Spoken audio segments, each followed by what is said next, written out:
No Rudy Gobert means no defense for the Timberwolves, blown out by 27 to the Sixers. That wasn't the only problem. We'll talk about what happened and why the Wolves were blown out on Sunday night next.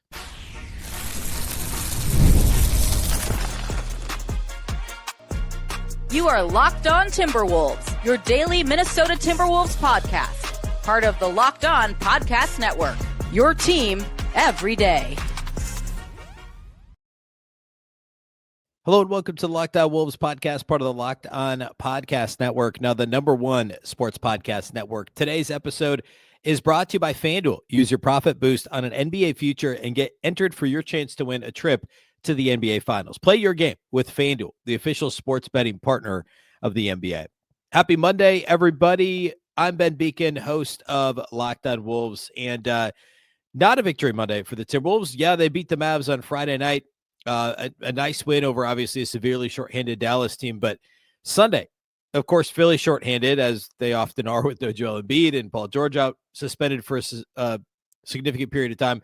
Timberwolves did not have Rudy Gobert. They didn't have Naz Reid. They did have Anthony Edwards. They did have, Jaden McDaniels, Julius, Randle, all the other guys important to their rotation. But Tyrese Maxey and VJ Edgecombe were too much. And I want to talk mostly about the Timberwolves defense, and just how bad it was early. And then the Sixers ended up just kind of playing otherworldly, really on both ends of the floor. Philly deserves a lot of credit for this game. But the Timberwolves had some pretty severe shortcomings. I think one of the headlines here is Joan Beringer getting his first career start for the Timberwolves. I want to talk about his night. It was a bit of a weird night for Beringer. So we'll spend some time talking about the rookie. I think that's important. I mean, getting the start with no Reid and no Gobert, but foul trouble, then doesn't start the second half. Certainly struggled a bit with Andre Drummond on the glass. We'll talk about that. We'll talk about some of the positives too. So a lot to get to here. I thought there was a lot notable from this game. Even though it ended up being a 27-point loss, I think there's a lot to unpack here. So we'll get into all that here today on the show.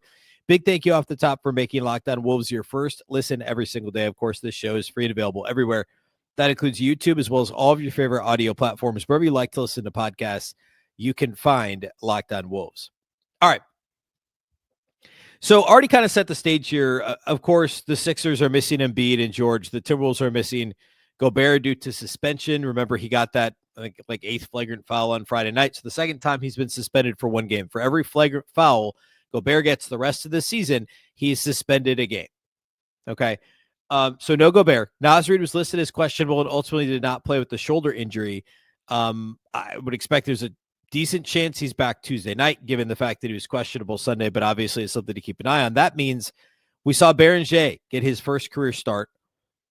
We saw Rocco Zikarsky active and play in garbage time at the end of the game. I thought maybe we'd see some Enrique Freeman. I think he ultimately was unavailable. I think he might be with the Iowa Wolves.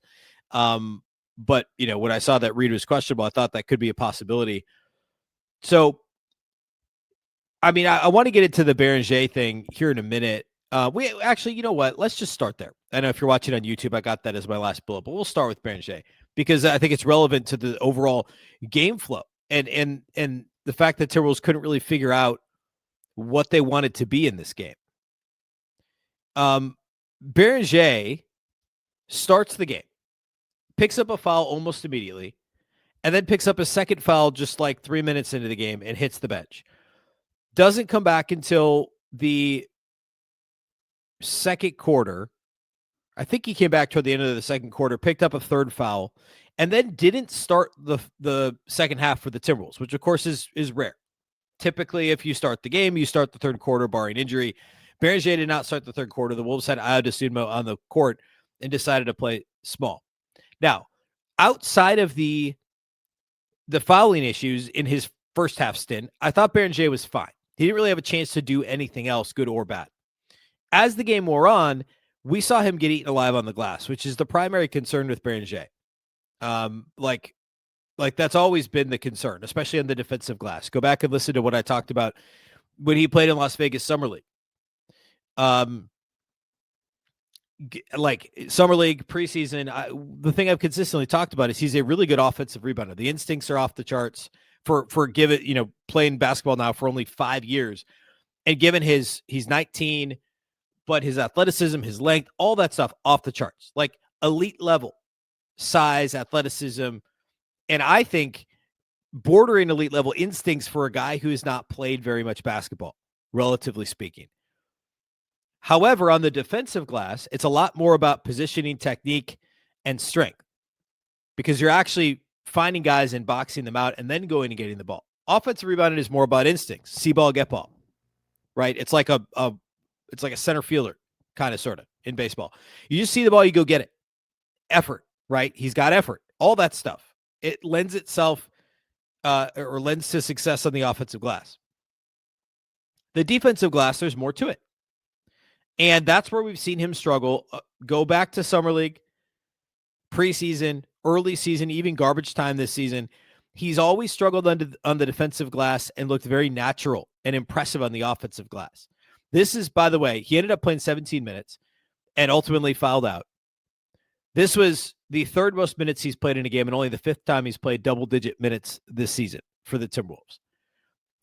The defensive glass, as the game wore on, and in the second half, he ultimately did play a fair amount, end of the third quarter into the fourth quarter until he fouled out. He never looked comfortable on the defensive glass. He had 2 defensive rebounds in 17 minutes, which obviously is not the rate you want from your starting center.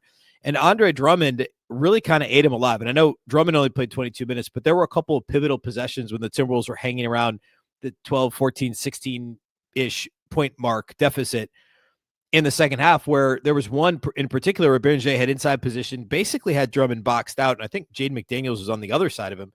They had Drummond sandwiched. And the veteran big man for the Sixers came away with the rebound and really just kind of dominated Beringer in that moment.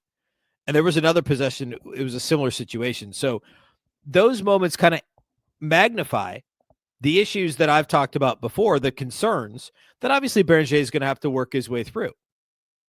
And I thought Chris Finch's, the third quarter idea of like, well, he's already been in foul trouble and Drummond's kind of dominated him. Let's put Julius Randle and Drummond and play smaller. I didn't necessarily mind the idea, but that wasn't really working either. So I thought it was a little strange they didn't have Beringer start the third quarter. It's not a great matchup, Drummond against Beringer. It's not good for Minnesota.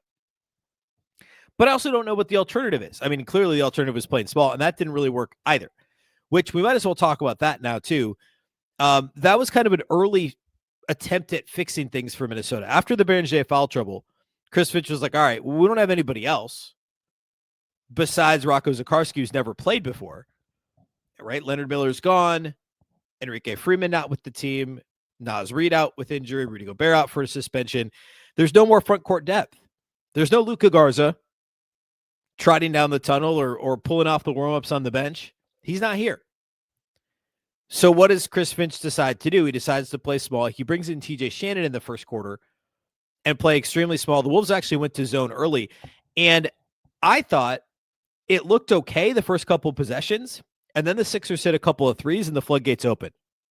Philadelphia finished this game shooting 21 of 37 from outside the arc, 57% on threes. And I thought the avalanche began when the Timberwolves went to zone early in the game.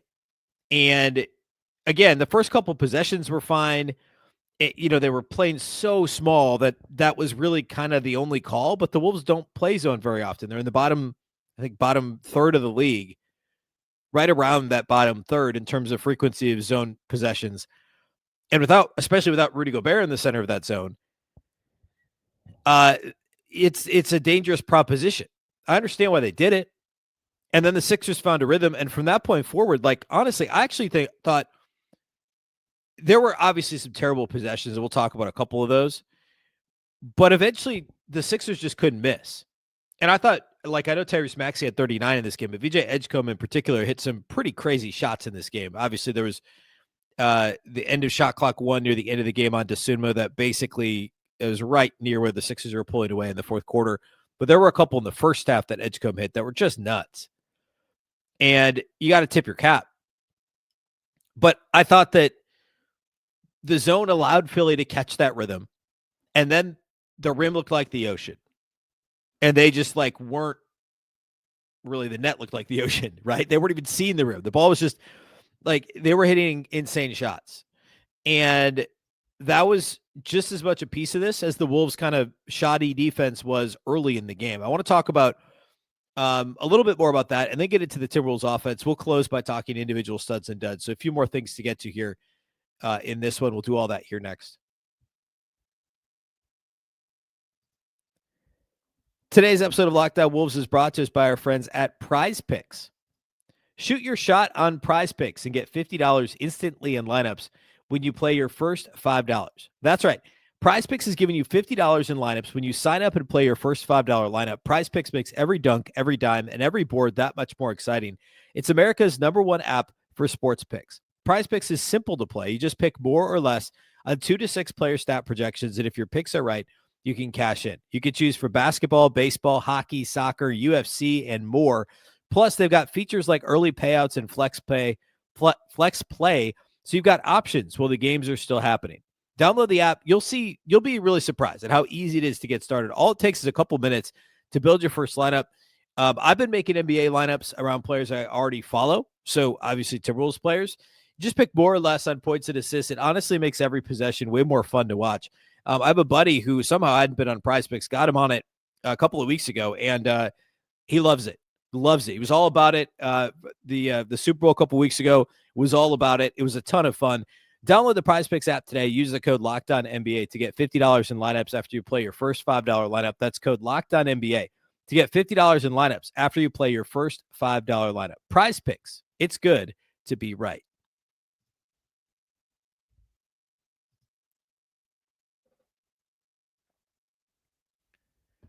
Reminder, you can get Locked On Wolves ad-free with the Everydayer Club. Plus, you'll get members-only Discord access. Join at lockedonwolves.supercast.com. Again, lockedonwolves.supercast.com. Or you can click the link in the show notes to learn more and get signed up today. All right. So, talked a little bit about how the Wolves allowed the Sixers to kind of get rolling early in this game. And I actually thought in the second half, on the defensive end, it was more about the Sixers making tough shots than it was about the Timberwolves playing bad half-court defense. Now, again, notice the words I put emphasis on there, the defensive end and half-court defense. The problem on offense for Minnesota wasn't necessarily shooting the ball. They did miss some open threes. We'll talk about that too. But it was the turnovers. Minnesota had 20 turnovers.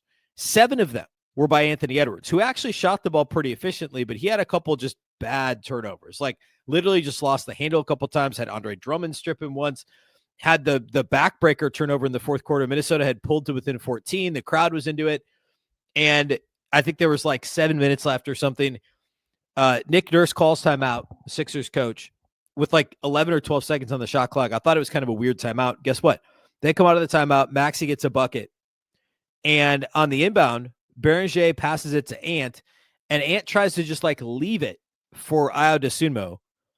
And Tyrese Maxey shoots the gap, was kind of laying in the weeds like Jalen Clark does, steals the ball, gets a layup. So a quick 4-point swing when it was a 14-point game, and the Sixers were kind of in a bad way with 12 seconds on the shot clock before Nurse calls the timeout. They get a quick 4-0 burst. That was really a backbreaking turnover from Anthony Edwards. And, they were unlikely to win at that time anyway, but that was kind of their last gasp. And the wind came out of the sails in that moment. So Ant had a third of the Timberwolves turnovers in this game. DiVincenzo had 4, by the way. And Jaden McDaniels had 3.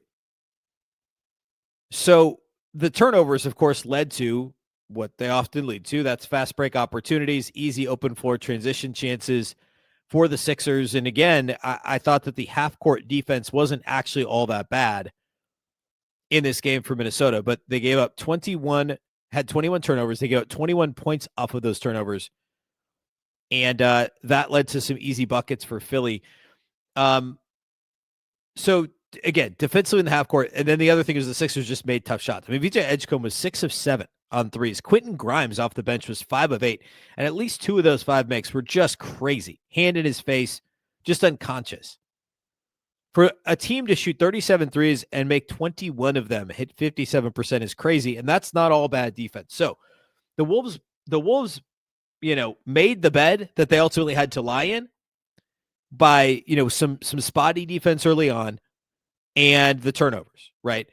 But the Sixers did their part, and really this thing turned into a 27-point loss.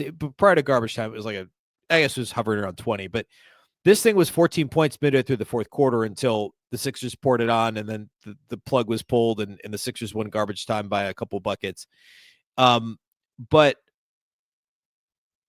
if the Sixers don't shoot lights out, this is a much closer game down the stretch. And I don't know that we get to garbage time, but the Sixers just hit some really tough shots. On the offensive side of things for Minnesota, the execution wasn't great. The Wolves never really found a rhythm. I didn't feel like it was, obviously the turnovers were an issue. There were some moments in the first half that felt like the sloppiness that we noted just a little before the All-Star break, when there were a couple games that the Wolves just kind of passes that were a foot off. And so guys were missing catches and bobbling the ball and just out of rhythm, out of sorts, not catching and shooting on time and on target. Some of the detail type things, right? Almost like a team that hasn't practiced in a while, which I know the Wolves aren't the only team that's the case for everybody, but it was that sort of stuff. We saw a little bit of that early in this game, and somewhere in the middle stages, second quarter, and then also in the third for a while. The Wolves did hit a little bit of a rhythm offensively. Ant had a big first quarter. I think he had 11 or 13 in the first quarter, had 19 by halftime. And then the middle stage of the game, Dante DiVincenzo had a couple of threes. I think that was second quarter when Minnesota was down by 16, 18. He got it down to 11 or 12. He was part of that push. That was kind of it. It was Ant and it was Dante. And sure enough, they combined to go 6 of 13 outside the arc. 6 of the Timberwolves, 10 made threes. DeSumo was 2 of 3.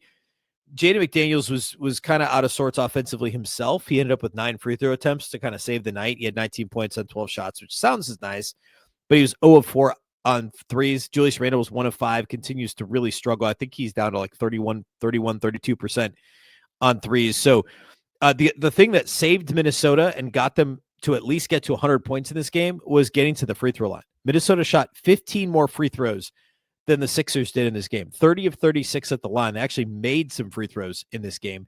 Now, not having Rudy Gobert means your percentage is going to go up, but they got to the line a ton.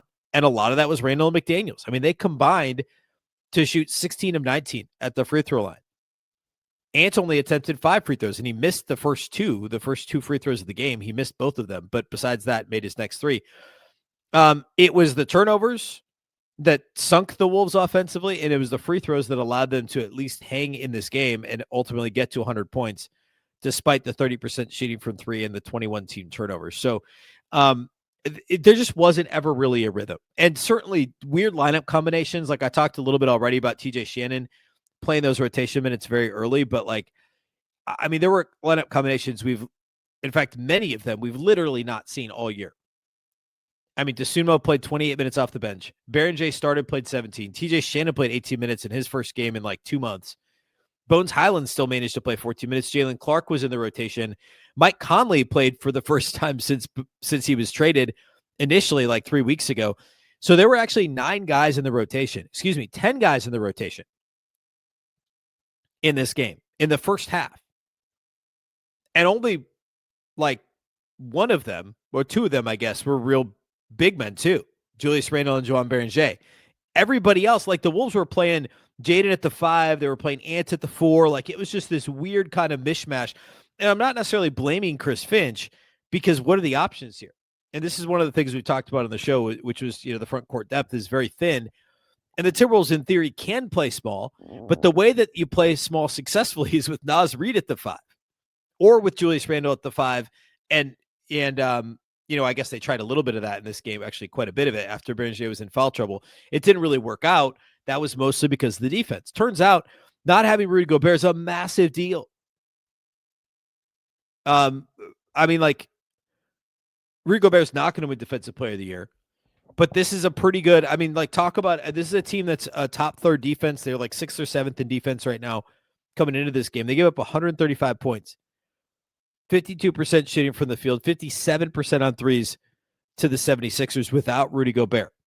And, of course, the Sixers missing Paul George and Joel Embiid. Really brutal defense without Rudy Gobert. And again, the Sixers just shooting lights out completely compounds that. We'll close here today by talking individual studs and duds. I'll focus a little bit on Shannon and Mike Conley's first games in a long time for the Timberwolves. So we'll talk about that, and we'll close out the show here next.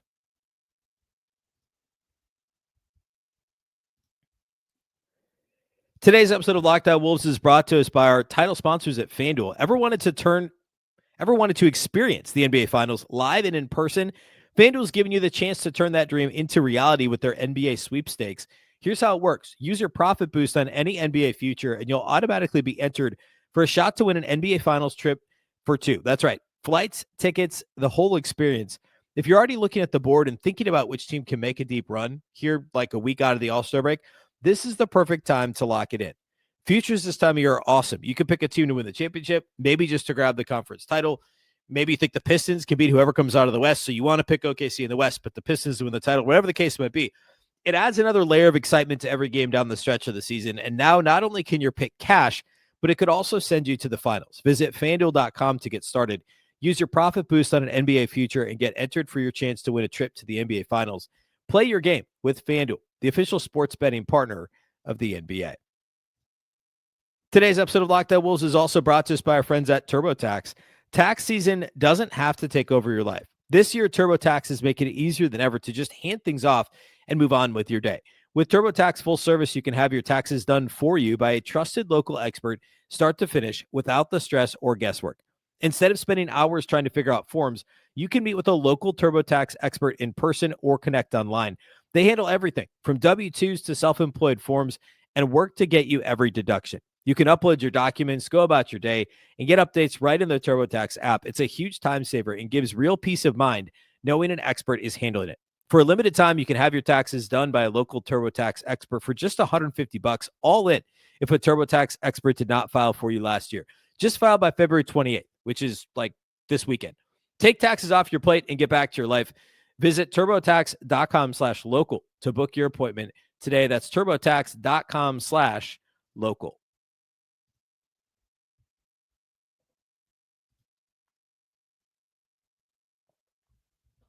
All right, let's close by talking individual studs and duds for the Timberwolves. Number one, it's got to be Anthony Edwards. The 7 turnovers were pretty grotesque.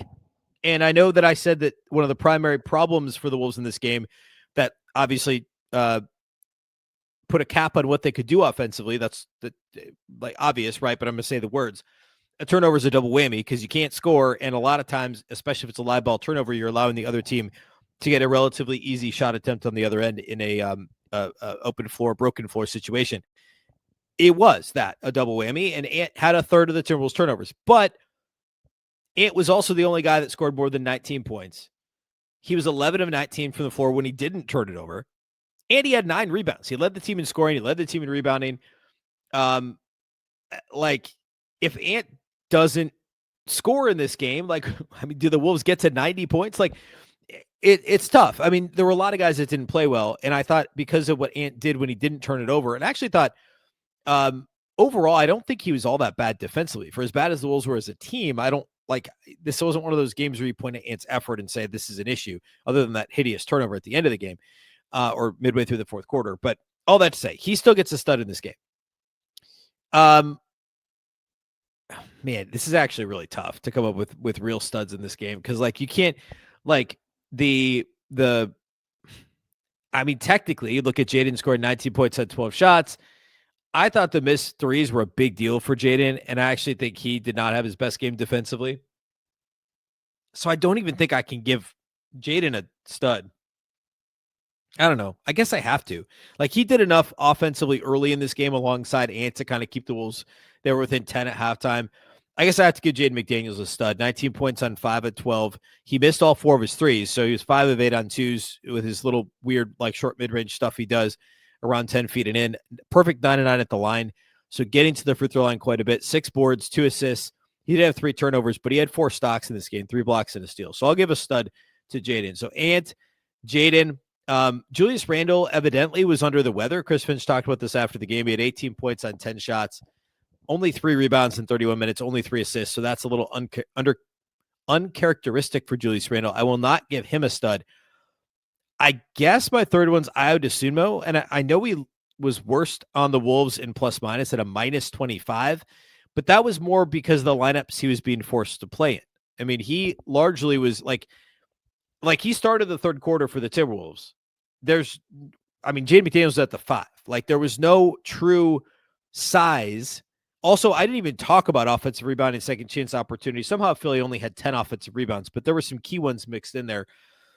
Like I can't blame Dosunmu for the minus 25. He had 12 points on 4 of 8, 2 of 3 on threes, 5 boards, 4 assists, and only 1 turnover for Dosunmu in his pseudo point guard role. So I can't really blame Io for this performance. So I guess I'll go Ant, Jaden, and Io Dosunmu, but there were a lot of, we'll call them non-standout performances by Timberwolves players. I think nobody really played all that well for the most part, outside of, bits and pieces from the 3 guys we talked about already and gave studs to. Defensively, dud-wise, there's a lot of candidates here. A lot of candidates. I don't know. I don't really have a dud. It's really everybody just kind of had a meh game. I mean, if this was not studs and duds, like if I had to pick somebody, I don't know, maybe Bones. I thought Bones Highland was pretty bad defensively in this game, as he often is. He only had 3 points on 5 shots, was 1 of 4 on threes. He did hit one in the second half as the Wolves were making a little bit of a run, but he was pretty bad in the first half when the Sixers went on a run. And I don't know. I think we can certainly point some fingers at the defensive. I don't want to say effort, because I think Bones, he did have one really nice block on Maxey. Like there were some positive moments, as there often is with the roller coaster that is Bones Highland. But I thought just the timing on some of his issues in this game was not great. Just notably, TJ Shannon played the 4 some. He hasn't played in like 2 months because of the foot injury.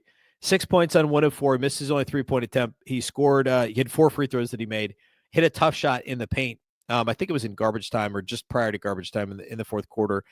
I thought he looked okay. He didn't quite look like himself, which is to be expected. There were a couple times where he looked like he was shot out of a cannon, kind of that classic TJ Shannon, turbo button, like he's playing 2K or like he's a player within 2K. But I do think he was supposed to be kind of sort of in the Naz Reid role in this game in a sense. I do think he gets more run. And I predicted actually yesterday or Friday on the Bold Predictions Part 2 pod. I talked about TJ Shannon. My prediction was he plays more minutes than Mike Conley from whenever they both played to the end of the regular season. And I'm +3 right now. TJ Shannon played 18 minutes. Mike Conley played 15. Conley, I thought, looked okay. He missed both of his 3-point attempts. I think both kind of rimmed out. He had 4 assists to no turnovers. I thought there were a couple of possessions he was on Maxey, which was not ideal. Obviously, the Sixers were kind of hunting that matchup, but I thought he held his own and moved the ball pretty well offensively. I thought Conley actually looked pretty good. I mean, he's had 3 weeks off, but I thought he looked pretty good in this game. Jalen Clark was kind of so-so. And that's it for non-garbage time guys. We talked about DiVincenzo already. So turnovers did the Wolves in offensively. Some early issues, the zone, playing small, the foul trouble stuff hurt the Wolves early. I didn't mention this, but Julius Randle had 2 fouls in the first quarter too. So that limited the Wolves even further in terms of the size that they were able to play with. And then the Sixers getting really hot from 3. And I didn't even talk about the Sixers activity level defensively. That's part of the reason the Wolves had 21 turnovers. Like they were essentially collapsing down on anybody that got really below the free throw line. That the Sixers were just kind of collapsing and playing a bit of a risky style of defense where hey, look, we're going to leave some guys open and we're just going to bet that you can't get the ball to them. We're going to, it's actually a little bit, there were some shades of how the Timberwolves played defense pre-Rudy Gobert. Some shades of the Jared Vanderbilt, Patrick Beverly Timberwolves teams from 4 years ago. Not exactly, but some shades of that.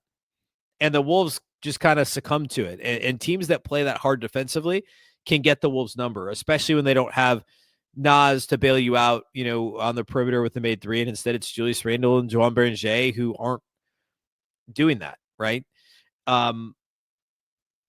Also not having Rudy Gobert roaming the baseline and deterring guys at the rim.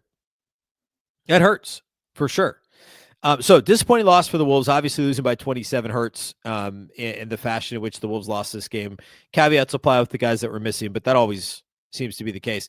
The Wolves play next on Tuesday night. They're back out on the road at Portland, which is where they opened the season back in mid-October at the Blazers Tuesday. It's a Peacock game at 9 p.m. Central, so be sure to tune in tomorrow. We'll preview that matchup. We did just see Portland just prior to the break in that game. The Wolves won by 24. So we'll talk about that matchup, what to expect, and a couple of rotation things. Maybe we'll talk a little bit about what these rotations could look like here moving forward.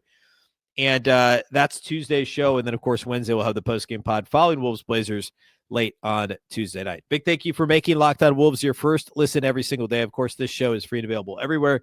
That includes YouTube as well as all of your favorite audio platforms. Wherever you like to listen to podcasts, you can find Locked On Wolves. Of course, also, if you never miss an episode, the Everydayer Club is built for you. Get Locked On Wolves ad-free, plus members-only Discord access and more.